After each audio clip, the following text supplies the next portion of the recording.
Welcome back दोस्तों। मैं जैसा आपको बता रहा था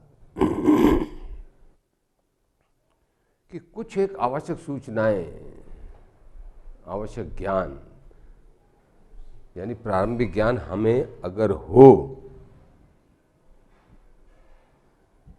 तो हमें अपने अनुवाद करने के नियम सीखने में, लिखने में, बोलने में बहुत आसानी होगी। और उस वक़्त अगर मैं जाकर आपको फिर से उनका विश्लेषण बताऊं तो आपका ध्यान बढ़ जाएगा। बहरहाल वो ख़त्म हो गया, वो आज बस आखिरी कड़ी है और वो है डिटर्मिनर्स, अर्थात निर्धारक।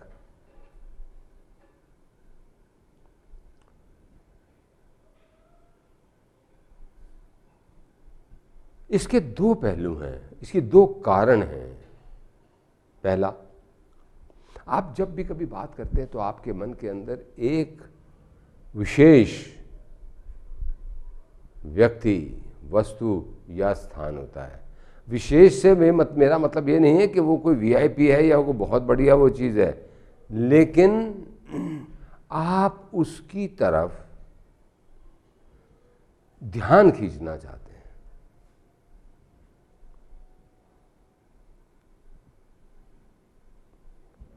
अब इंग्लिश के अंदर जो है वो उनका प्रयोग बड़ा जरूरी है।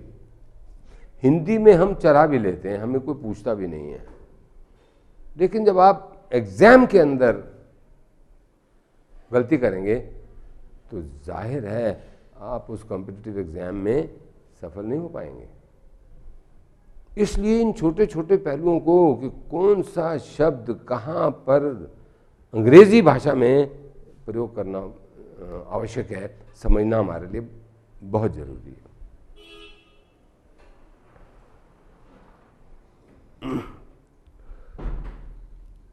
आप हिंदी में कह देते हैं यार सुबह एक बंदा आया था,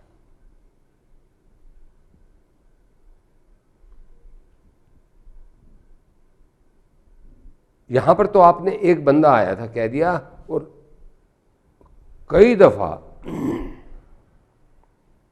आप इस्तेमाल नहीं भी करते। आप बोलते हो मैं शहर को जा रहा हूं या मैं शहर को जाता हूं।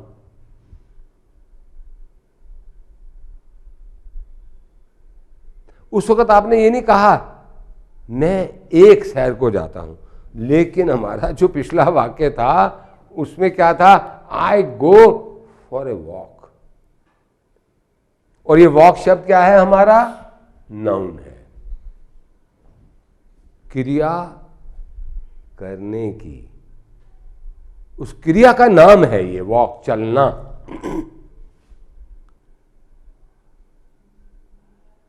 इस प्रकार से हम पाते हैं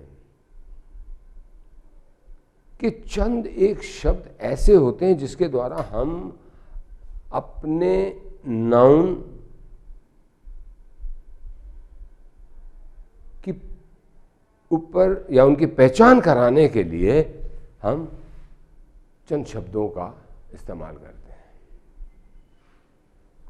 जिन्हें हम निर्धारक कहते हैं। मान लीजिए आप घर में थे, आपके घर में कोई आया, जब बेल बजी आप बाहर गए तो आपने बोला हाँ अंकल। तो उन्होंने पूछा पापा हैं?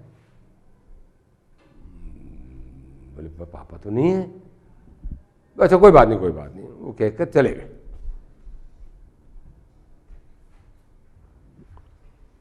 अब जब पापा आए तो ध्यान देना आपका बोलने का, आपके शब्दों का क्या अंदाज था। पापा ये एक अंकल आए थे,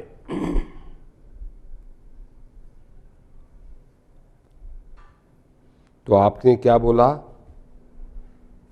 वो आके जा चुके हैं ना, तो आपने बोला an uncle had come.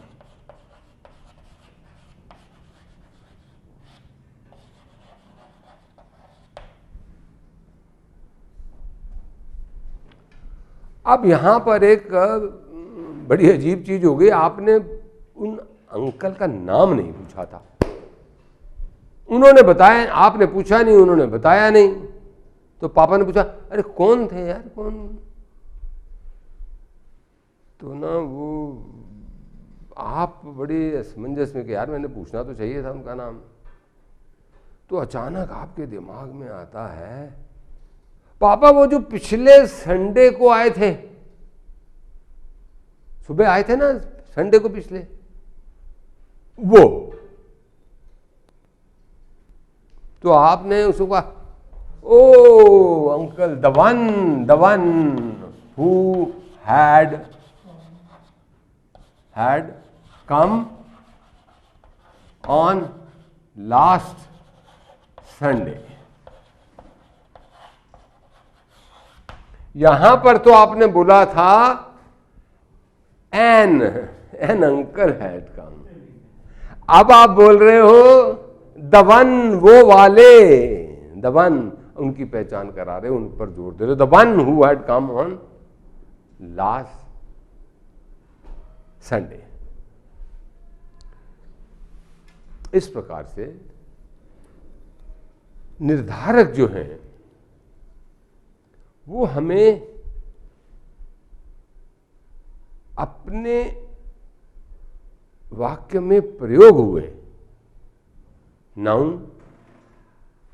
Subjects अथवा ऑब्जेक्ट्स की पहचान कराने में मदद करते हैं, जिनको हम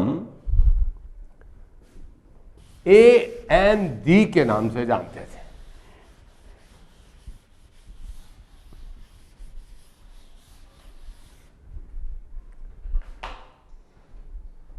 इन्हें पहले आर्टिकल्स कहा जाता था। क्या कहा जाता था? आर्टिकल्स, ए एन दी। परंतु अब ग्रामेरियंस ने इनको डिटर्मिनर्स के अंदर शामिल कर दिया। अच्छा तरह डिटर्मिनर शब्द का हम अगर हिंदी अनुवाद देखें तो हमें मिलता है निर्धारक, यानी वो निर्धारण करते हैं कि इनको कैसे पहचाना जाए।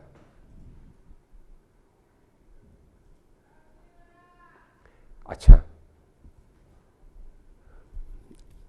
पिछले 2-3 सेक्शन के अंदर मैंने आपको 2-3 दफा बताया कि बहुत से ऐसे शब्द हैं जिनका आप प्रयोग करते रहते हो पर आपको व्याकरण की दृष्टि से ये नहीं पता होता।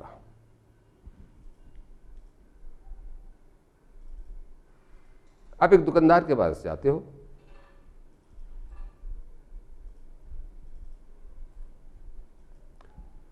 तो आपके मुंह से निकलता है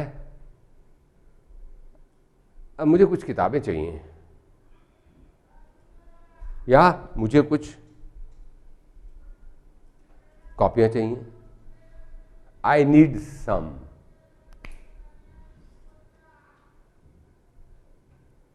आपने कोई खास किताब का नाम नहीं लिया। अगर आप उसके पास जाते उसको बोलते आपको एक किताब खरीदनी है लेकिन उसके बारे में पता नहीं है, और दुकानदार को क्या ऐसा है, मुझे ना एक किताब चाहिए, तो आपने लिख दिया I want a book.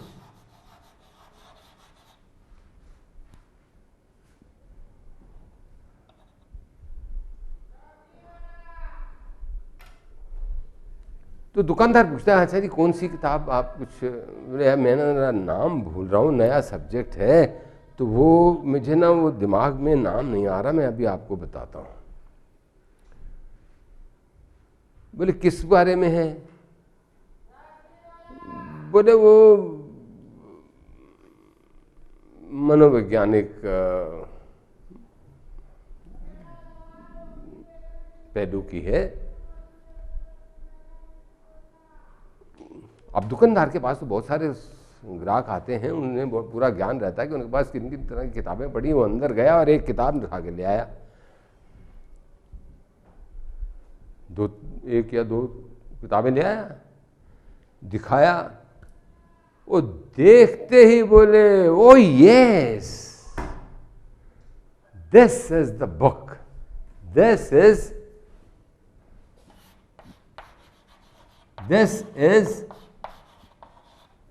the book I was looking for. This is the book I was. अब क्या है? वो किताब।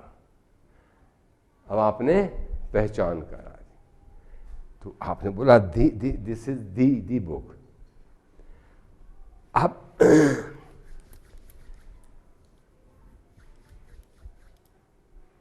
इनमें ना जो ये पहचान वाले शब्द होते हैं ना, इनमें एक तो आम पहचान कराते हैं। यार मैं एक दोस्त से मिला, I met A friend.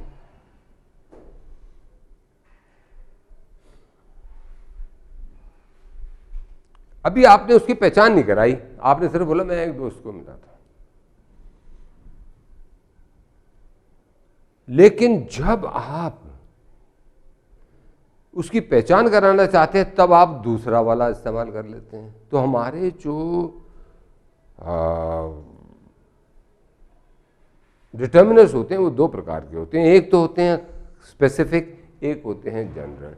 General के अंदर हम बोल देते हैं a, an, all, no one, either, हाँ, माई, एटसेट्रा। अब जब आप आते हैं स्पेसिफिक के ऊपर, विशेष के ऊपर कि ये किताब, ये आदमी, ये मकान, अब उनमें ना आपको, ये मेरा घर है, this is my book, my house is quite palatial, मेरा घर काफी बड़ा है, माई हाउस। आपने हाउस क्या है? नाउन है। पहचान कराने के लिए आपने कौन सा शब्द बोला? माई, खास। ओके, तो इस प्रकार से हम पाते हैं कि हमारे जो डिटर्मिनर्स होते हैं वो दो प्रकार के होते हैं, एक तो जनरल और एक स्पेसिफिक। मैंने आपको बोला था कि जो भी कुछ मैं ये पढ़ाता हूँ ना, ये आपको लिखित material, written material, printed material में मिल जाएगा। मैं लिख सकता हूँ अभी आपके सामने, लेकिन वो आप शुरू हो जाओगे उसमें और आप टाइम भी वेस्ट करोगे और आपका ध्यान भी बढ़ जाएगा। अब मैंने बोला था कि मैं यहाँ किसी भी चीज़ को इंट्रोड्यूस कर देना, उसकी परिभाषा बता देना और चल देना, तू जान तेरा काम। लेकिन मैंने आपको शुरू से बताया कि मैं आपको बीच में लटकता हुआ छोड़कर नहीं जाऊंगा। मैं जो मुंह से शब्द बोलूंगा उसका एम, उसकी पहचान, कहां इस्तेमाल होगा कहां नहीं इस्तेमाल होगा, कह तो दिया मैंने, डिटर्मिनर होते हैं, आपको पता लग गया। लेकिन आपको यह जरूर पता होना चाहिए कि ये कहां पर लगता है और कहां पर नहीं लगता। हमने शुरू में बोला कि डिटर्मिनर्स जो हैं, निर्धारक जो है, हम उनकी पहचान कराने के लिए करते हैं, उन पर जोर देने के लिए। अब इसको समझने के लिए ना हमें नाउन्स के दो रूप को जानना बड़ा जरूरी है। वो है काउंटेबल नाउन्स और दूसरा है अनकाउंटेबल नाउन।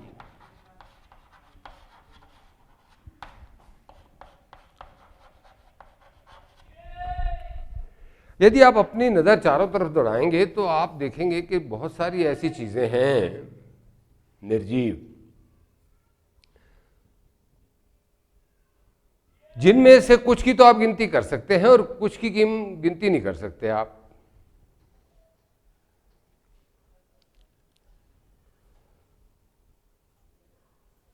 आपके सामने बैग रखा है, किताब है, चश्मा है, मोबाइल है, कमीज है, तो आप इनकी गिनती कर सकते हैं। 2 कमीजें, 4 किताबें, 3 बैग। तो इस प्रकार से जिनकी गिनती हो सकती है उनको हम काउंटेबल नाउन्स बोलते हैं। और दूसरे तरह की चीजें हैं जिन्हें हम अनकाउंटेबल नाउन्स बोलते हैं। अनकाउंटेबल बोले तो ये अधिकांशतः मटेरियल नाउन होते हैं।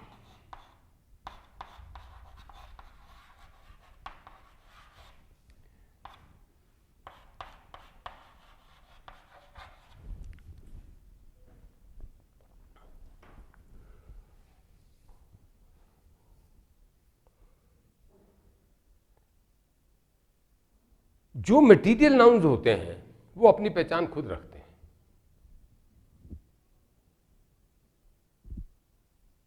आप किसी भी दुकान पर जाकर ये नहीं कहते मुझे 2 सोना देना, मुझे 2 कपड़ा देना, मुझे 3 सीमेंट देना। आप ऐसा तो नहीं बोलते। इसलिए जो नाउन्स, जो वस्तुएं अपनी पहचान रखती हैं उनके लिए हमें कोई भी डिटरमिनेंट इस्तेमाल करने की जरूरत नहीं पड़ती। हाँ, कभी कभी असमंजसता जरूर पैदा होती है। मान लीजिए कमीज है तो मैं दुकानदार के पास जाऊंगा तो मैं बोलूंगा आई वांट अ शर्ट, मुझे एक शर्ट चाहिए। लेकिन इस शर्ट के जो हिस्से हैं अगर उनका कहीं पर प्रसंग आ गया तो हमें दी का प्रयोग करना पड़ेगा। जैसे उसने मुझे कॉलर से पकड़ा, ही caught me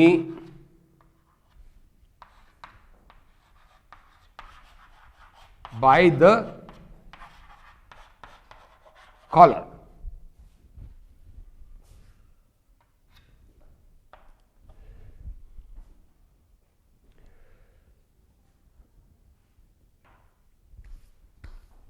इसी प्रकार से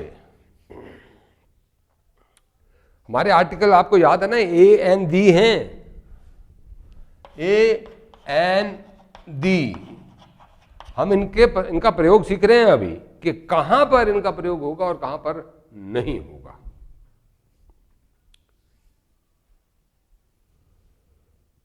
मान लीजिए हम कहते हैं Indore is a commercial town.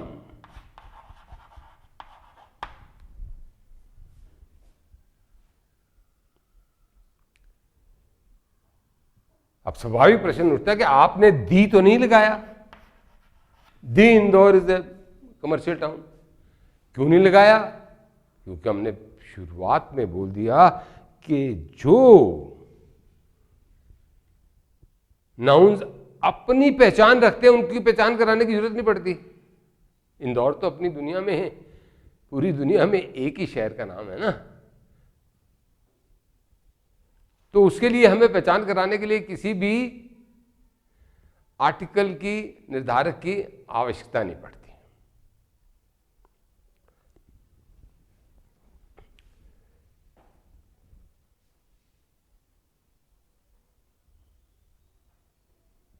परंतु कुछ एक विरोधाभास है,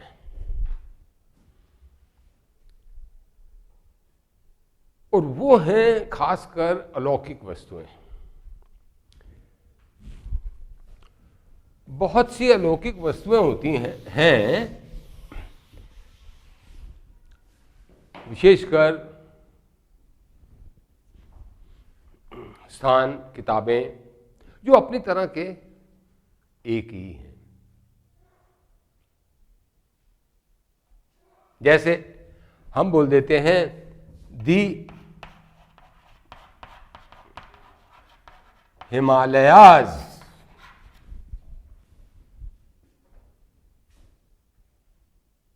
हिमालय पर्वत श्रृंखला अपने तरह की एक ही है, लेकिन यहां पर आपको गांठ बांधनी होगी। अगर हमने कह दिया mount Everest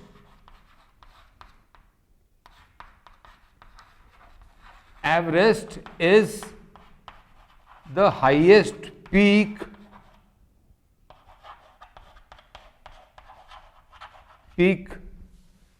in the world,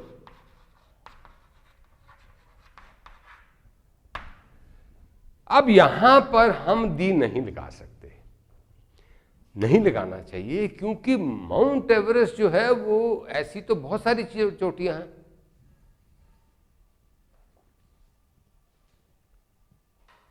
तो जिसके अंदर एक से ज्यादा हों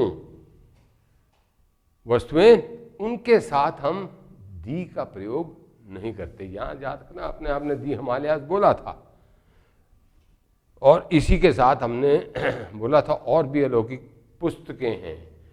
दी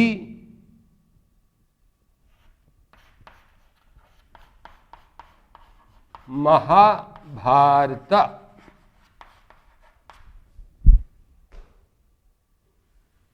दी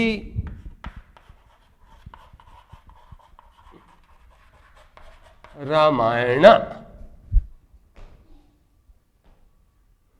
दी भगवत गीता।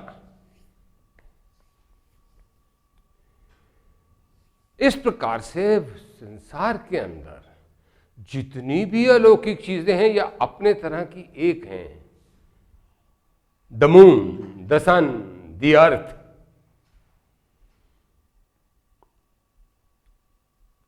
उनके साथ हम दी का प्रयोग करते हैं।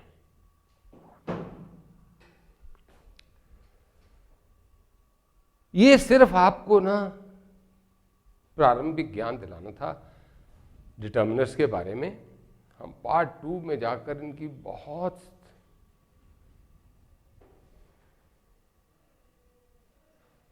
विस्तृत जानकारी प्राप्त करेंगे, परंतु आपको जो स्टडी मटेरियल दिया गया उसके अंदर डिटर्मिनर्स का एक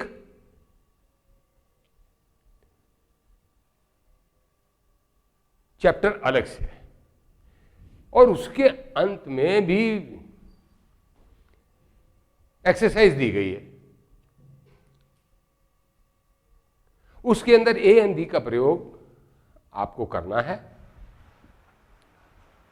वो एक्सरसाइज करने के बाद फिर जाइए वापस, उनके उत्तर भी दिए हुए, एक्सप्लेनेशन भी दिया हुआ, कहां पर ए लगना था और कहां पर नहीं लगना था। यहां पर दी नहीं लगना था, क्योंकि उसकी वजह ये है, मैं आपको बार बार यही बात बता रहा हूं कि आपके पास आंसर्स हमेशा होते हैं, और इस तरीके से जब आप करना शुरू करते हैं तो वो समाते जाते हैं आपके दिमाग में। अब यहां पर आकर मैं आपको ये बताना चाहता हूं कि आप दो बातों का ध्यान रखें। एक तो जल्दी ना करें। एक पुराना स्वर्णिम सिद्धांत है, सहज पके सो मीठा होए।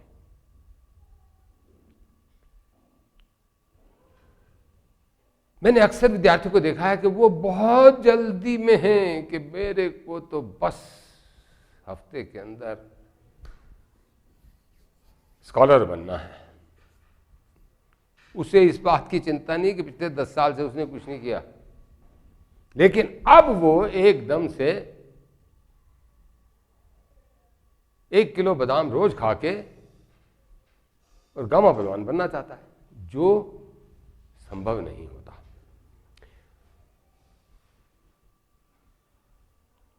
इस प्रकार से जो मैं आपको बता रहा हूं, इनको अपने दिमाग में बैठने दीजिए, और जब इनकी आवश्यकता पड़ेगी ये अपने आप बाहर आते जाएंगे।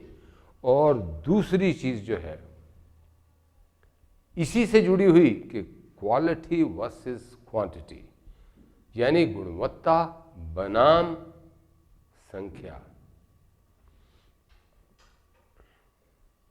जब आप जल्दी करते हैं ना तो आप सोचते हैं कि मैंने तो इतने सारे वो कर लिए, मैंने इतना सारा काम नहीं। धीरे धीरे उसको करिए और उससे आपको क्वालिटी पर ध्यान देना है, क्वांटिटी पर ध्यान नहीं देना है। और आपको मैं आखिरी चीज ये बताना चाहता हूं कि ये डिटर्मिनर्स जो हैं ये बार बार रिपीट किए जाएंगे, हर सेंटेंस के अंदर ये आपको मिलेंगे। और ये आपकी आदत में शुमार हो जाएंगे। आप अपने आप ही जब किसी के यहाँ जाएंगे, कुछ खरीदने जाते हैं या किसी से कोई रिक्वेस्ट करते हैं, give me A cup of T, आप ये नहीं बोलते give me cup of T, you always say give me a cup of T. और आखिरी चीज मैं एक दफा पहले भी बता चुका हूं कि जब हम पार्ट्स ऑफ स्पीच कर रहे थे कि ए एन दी जब भी शुरू हो तो समझ लो कि ये नाउन के लिए है।